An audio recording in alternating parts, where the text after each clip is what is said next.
Hello. Hello. I just made a little video saying that shops are returning back to normal, so that's good.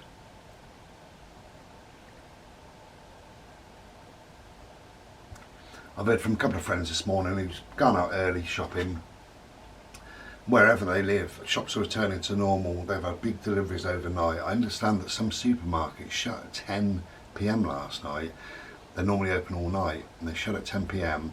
At 9 a.m. this morning, their shelves are absolutely full. So well done on all the shops getting back to normal after all the silliness, the panic buying and the rubbish like that. Now, the shops are going to remain full, which is great because a lot of people are self-isolating. So this is what to do when you're self-isolating, part 2. Just checking the mics on. You know what I'm like. Now there's a great learning resource called Alison, capital letters A-L-I-S-O-N, Alison. It's really good. I've done a number of their courses over the years, going back to 2012 or 13, must be. Done a number, and they're really good, really good. It's all free to do, all the rest of it. Some take, it gives you the hours, a rough estimate of the hours, and it could be like 10 hours, or it could be 200 hours. And that's great, keep your mind active, you know, if you're self-isolating. At the end of that, if you want to, and you don't have to, you can purchase a certificate to prove that you've done it, or you can take an exam after you've done it and get a certificate or a parchment, you know. So it's very good, really. A-L-I-S-O-N, Alison. Something you could do. You could also do an Open University course, or there's lots of online courses and things that you could do. Just do your own research. But that might be something to do, and it also keeps the mind active.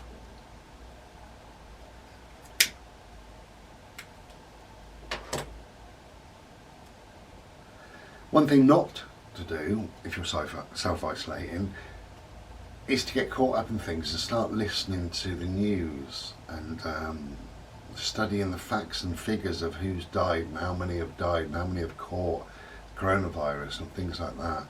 Don't listen to the government either. Just don't listen to them. Turn the telly off, turn the news off, ignore the government. Do that and it'll give you a clarity, it'll give you a peace of mind.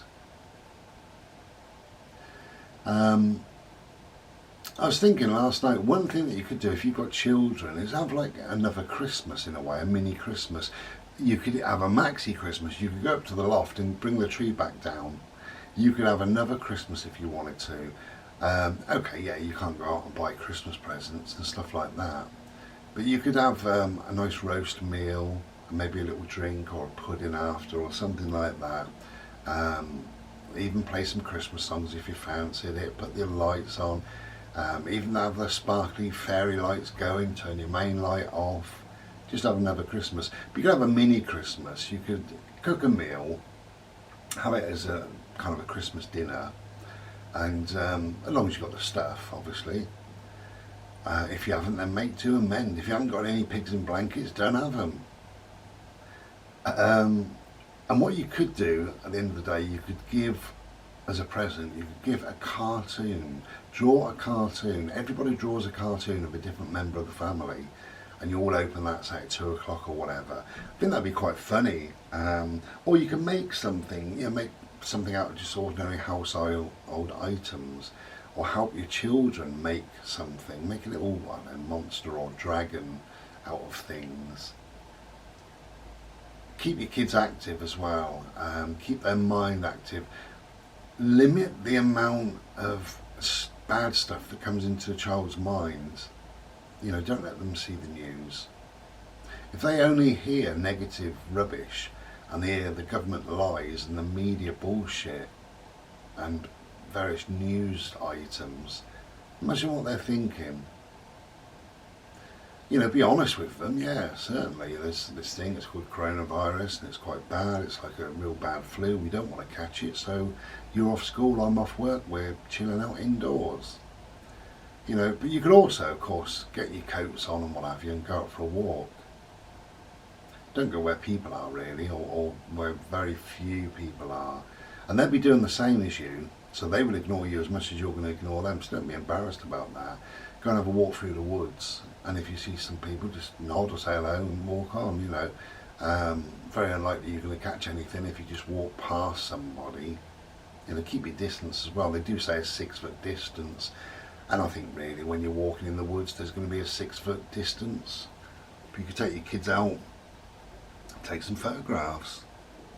If it's a nice day, take a pen and piece of paper and draw a picture of what you can see, things like that. You don't have to just stay indoors, but if you are staying indoors, if it's wet or whatever, all the usual, the card games, drawing, painting, colouring in, things like that for kids and yourself if you fancy it. Yeah, play cards, play chess, Monopoly, all those sort of things. Just something to do, keep your mind active, keep children away from listening to news and stuff like that. I think there's plenty, isn't there? Plenty that people can do if they put their minds to it.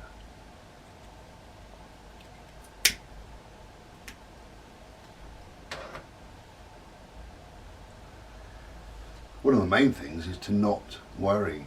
Just don't worry.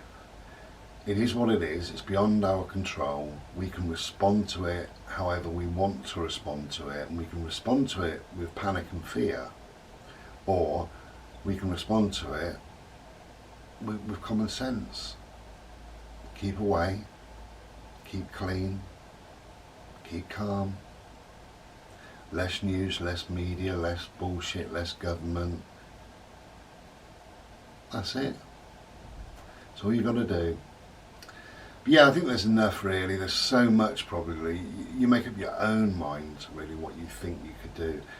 You could start a new kind of regime in many ways. I said in part 1 about yoga. I think that's really good. Obviously there could be meditation or whatever. Or you could study for a while, couldn't you? You could study, I don't know, whatever, Buddhism if you wanted to, or clouds, if that's your thing. You could spend some time going through your PC, deleting files and photographs and music you no longer listen to, and give it a good old clean up. Something you've been meaning to do. And you could do that all the way around the house. That's something I've been meaning to do. I've been meaning to go through that bloody wardrobe, meaning to go through that cupboard, meaning to do this and meaning to do that. We'll get on and do it then. You know, you've got the time now. Get on and do it. And I think it's quite cathartic when you do that, when you've got a clean home, when you've got a clean body, when you've got nice clean clothes, when you've turned the mattress over and put fresh sheets on, and you've thrown away half of your wardrobe and give it a good polish in there and a hoover and stuff like that. When you've done all that all the way around the house, you just feel better. You just feel better about things. And you let go of a lot of the panic and the fear. Buy a copy of my book as well if you want. It's on eBay. Quick plug there. Or, you know, read a book. Listen to some music you haven't heard for many years and stuff like that. In fact, even do a research on that, couldn't you? I went on to eBay fairly recently. There was a band I used to like many years ago, and I liked just one song. I thought, what other songs did they do? And I spent probably an hour finding old songs and seeing them on Top of the Pops many years ago, and various different programs and what have you. It's quite good, quite interesting. I didn't download any of the music. It's not what I would want nowadays, really, apart from that one song that I still like. But I just wondered what else they did I never knew. And you can find yourself suddenly having this time. You know, the other thing you could do, if you've got something like this in your house, a lot of people have a keyboard or an organ, not a massive one, a little organ or whatever, or a guitar in the back of the wardrobe, you know, or a flute or a djembe drum, something like that. Could you learn to play that? Could you watch YouTube and learn to play it through that? You could order some books off of Amazon or eBay or wherever, and perhaps learn to make your own candles or your own soap. Something, there's all sorts of different things that you can do really. But whatever you're doing, my advice really is to stop the worry, stop the panic. There is no more panic buying, we know, so that's good. But stop that panic, stop that worry, stop that fear as much as you can possibly do. Yeah, it's serious. It's serious. You know why you're not at work. You know why you're indoors now with the kids or whatever you're doing.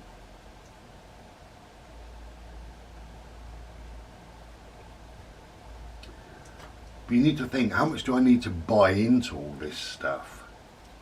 Do I really need to sit and watch the news 10 times a day? Do I need to go on any social media? Do I need to look at Facebook very often? It's only going to be full of the same, isn't it? And people just repeating what other people have put and stuff like that. I mean, if you want to go on it and it's a sense of entertainment, do that. It's your life, you've got to do whatever you do.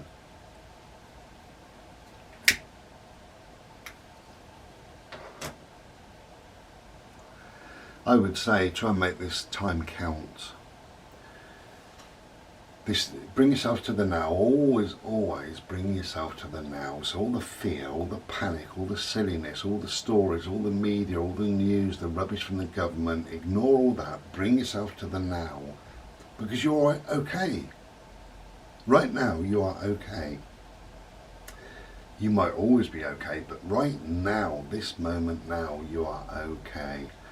And just do that, rather than watching all this news, rather than doing the fear and the panic and all the stuff like that. Bring yourself in, bring yourself to the now. You are okay. And I think as long as you wash your hands, as long as you self-isolate as much as possible, then I think you'll be absolutely fine. I think the most important thing I said from video 1 is about contact with other people. Self-isolation doesn't mean that. It doesn't mean pulling away and never texting anybody. Choose people to text, people to phone.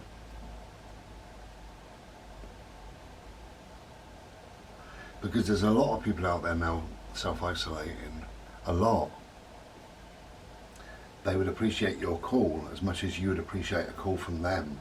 Or give them a text. I had a text last night from a mate of mine. He just said, "Are you busy?" A lot of people do that with me because I work from home.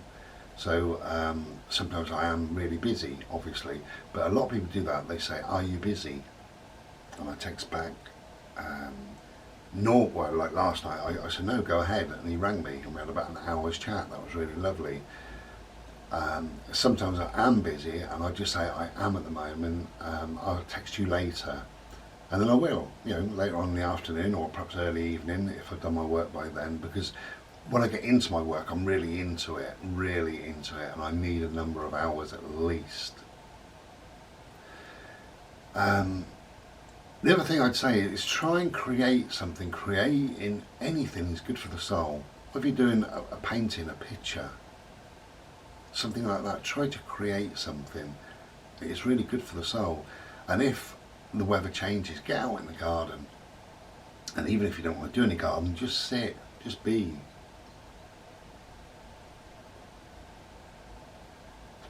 A calmness comes over you if you sit outside and there's a blue sky. Listen to the birds, look at that tree, close your eyes, breathe, just be. Bring yourself to the now and be. Take care everybody, and we'll be back when we're back. Be well, be as well as you can be. Ta-ra.